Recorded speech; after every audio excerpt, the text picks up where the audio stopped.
you can think intellectually in a no-think way. That's the art. It doesn't mean not to have any thoughts at all.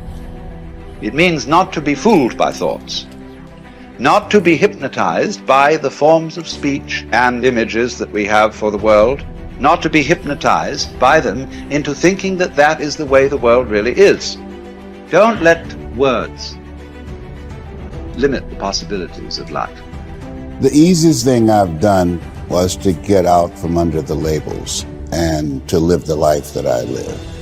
The most difficult thing I've ever done was to believe that I can do it. When you don't know what's impacting you, and it's something that's holding you down and you're not aware of it. You live in a dominant culture that is designed to destroy your sense of self and your belief in yourself, and you have to learn ways in which you can begin to connect with this power that you have within yourself to handle where you are. The key is to be constantly in a perpetual process of discovering the truth of who you are and fighting constantly to look for ways in which you can escape the inner conversation. Now it's the mental game.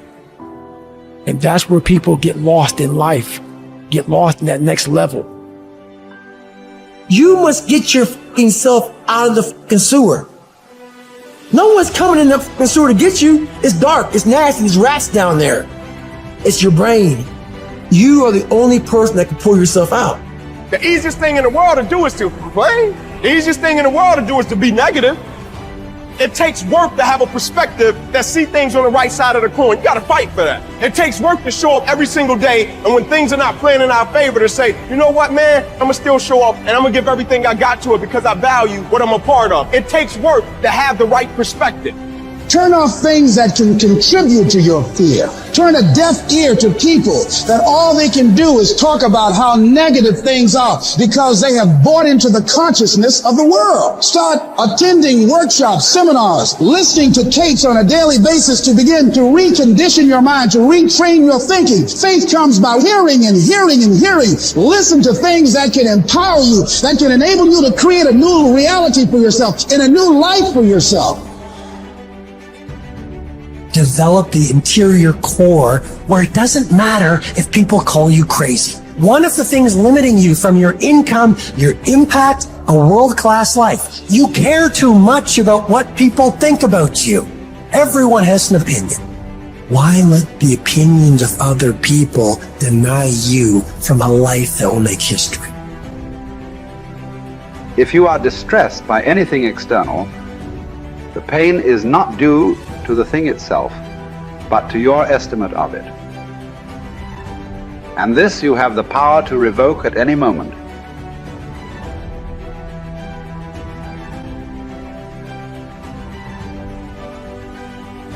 To Epictetus, all external events are determined by fate and are thus beyond our control, but we can accept whatever happens calmly and dispassionately. Individuals, however, are responsible for their own actions, which they can examine and control through rigorous self-discipline. Suffering arises from trying to control what is uncontrollable or from neglecting what is within our power. As part of the universal city that is the universe, human beings have a duty of care to all fellow humans. The person who followed these precepts would achieve happiness. If you choose, you are free. If you choose, you need blame no man, accuse no man. All things will be at once according to your mind and according to the mind of God.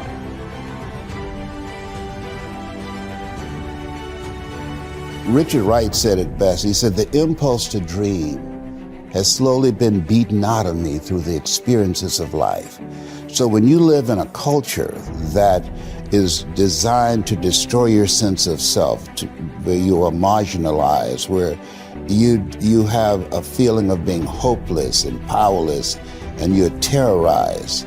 I remember going downtown with my mother, and I saw a water fountain. I think I was about 5 years old, and I ran and I drank from the water fountain. All of a sudden, she grabbed me by the neck and said, "Don't you ever do that again," and started punching me in the back of my head and my face, and got me down on the ground, was punching me relentlessly. And I said, "Mama, please, it's me, Mama, it's me," with this crazed look in her eyes.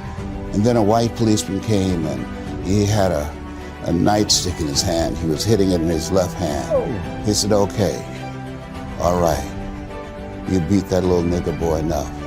Now, I won't have to beat him with this nightstick." And he walked away laughing. And my mother broke down and started crying and saying, "Leslie, I'm so sorry. I'm so sorry." I said, "Mama, why'd you beat me like that?" She said, "These water fountains are for white only, son. And if that cop had hit me with his nightstick, he would have to kill me.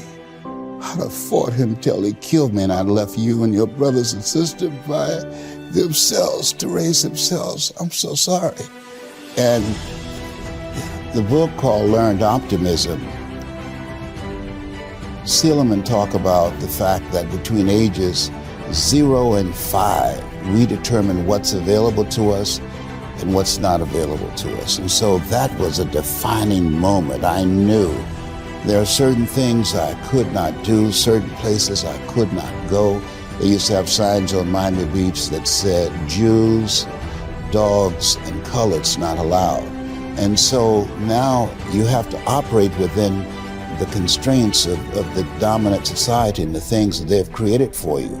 And it's a challenge to see yourself beyond that and to work to get outside of that, even after those laws have changed, because that has become so much a part of you. You unconsciously operate within the parameters of what has been put in place. Like you're driving on the expressway, the 405, and you'll get off on an exit that you weren't going in that direction, but you unconsciously did it because you've done it so many times that many people, because they're not making a conscious, deliberate, determined effort to think outside of what life has thrown at them, they end up doing the same thing over and over and over again. Einstein said that thinking that has brought me this far has created some problems that this thinking can't solve. And so through relationships, through reading, through studies, through goals and dreams beyond your comfort zone, it allows you to begin to live out of your imagination as opposed to out of your history. Disney said, the imagination is a preview of what's to come. And so as a kid, I dreamed a lot about taking care of my mother. I used to go with her to work to clean homes, and she kept her children, and she cooked for these wealthy families. My mother could bake a sweet potato pie so good you couldn't eat it with your shoes on. You had to take your shoes off so you could wiggle your toes. And I used to look at these big, beautiful mansions and said, "Mama, what is it, Leslie? When I become a man, I'm gonna buy you a big, beautiful home just like this." "Oh, you don't have to do this." I said, "I know, but you didn't have to adopt us either." And you did. And so I'm here with you because of two women. One gave me life, the other one gave me love. God took me out of my biological mother's womb and placed me in the heart of my adopted mother. And because of her example and my love for her and the passion that I felt in my heart, I've got to do something to make her proud. I've got to do something to put myself in position to be able to take care of her. That drove me. Nietzsche said, if you know the why for living, you can endure almost anyhow. You journey to Olympia to see the work of Phidias. And each of you holds it a misfortune not to have beheld these things before you die. Whereas when there is no need even to take a journey, but you are on the spot with the works before you, have you no care to contemplate and study these? Will you not then perceive either who you are or unto what end you were born, or for what purpose the power of contemplation has been bestowed on you? Well, but in life there are some things disagreeable and hard to bear. And are there none at Olympia? Are you not scorched by the heat? Are you not cramped for room? Have you not to bathe with discomfort? Are you not drenched when it rains? Have you not to endure the clamor and shouting and such annoyances as these? Well, I suppose you set all this over against the splendor of the spectacle and bear it patiently. What then? Have you not received greatness of heart, received courage, received fortitude? What care I, if I am great of heart, for aught that can come to pass? What shall cast me down or disturb me? What shall seem painful? Shall I not use the power to the end for which I received it, instead of moaning and wailing over what comes to pass? If I show you that you lack just what is most important and necessary to happiness, that hitherto your attention has been bestowed on everything rather than that which claims it most, and to crown all, that you know neither what God nor man is, neither what good or evil is, why, that you are ignorant of everything else, perhaps you may bear to be told. But to hear that you know nothing of yourself, how could you submit to that? How could you stand your ground and suffer that to be proved? Clearly not at all. You instantly turn away in wrath. Yet what harm have I done to you? Unless indeed the mirror harms the ill-favored man by showing him to himself just as he is. Unless the physician can be thought to insult his patient when he tells him, "Friend, do you suppose there is nothing wrong with you? While you have a fever, eat nothing today, and drink only water." Yet no one says, "What an insufferable insult." Whereas if you say to a man, "Your desires are inflamed, your instincts of rejection are weak and low, your aims are inconsistent, your impulses are not in harmony with nature, your opinions are rash and false," he forthwith goes away and complains that you have insulted him.